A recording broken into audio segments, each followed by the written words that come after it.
On the first day of summer, Jesse, his cousin Daisy, and his Uncle Joe went to High Peak. Uncle Joe had come to look for rocks. Jesse and Daisy had mostly come for the ride. Upon reaching the windy summit of High Peak, Jesse took one look at the view and bent over to pick up a rock.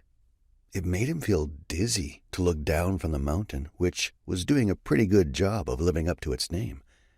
Besides, maybe the rock would actually weigh him down enough to keep him from blowing away. From Gold Mine City, a big name for a small town, High Peak was sometimes visible. It rose in the distance like a delicious dessert topped with whipped cream. The whipped cream was snow, which was always there, even on the hottest day of the year. Jesse was on the mountain for the first time. Up close, the snow didn't look so good. It looked sort of crusty and dirty, and it was much colder on the mountaintop than it was down in Gold Mine City. Jesse's sweatshirt was not doing much to keep him warm. Jesse had been living in Gold Mine City with Daisy, Uncle Joe, and Aunt Maggie since Easter vacation in March.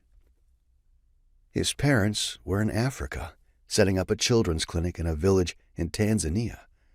Jesse had traveled with his parents his whole life, but on his 10th birthday he decided that he wanted to live in America. He wanted to eat American food, go to an American school, and have adventures with Daisy, his favorite cousin, who he had been visiting for 3 weeks every summer of every year of his life.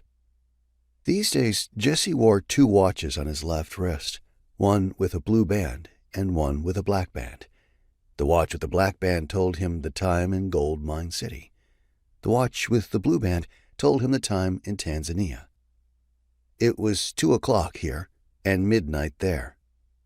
He imagined his parents asleep beneath mosquito netting in their hut, surrounded by snakes as long as cars and bugs as big as chipmunks. On the whole, even given the extreme elevation, he was happier here with Daisy. Jesse went over to where Daisy was sitting to find out what she was doing. Anyone seeing them together would think they were friends rather than family, because they looked nothing alike.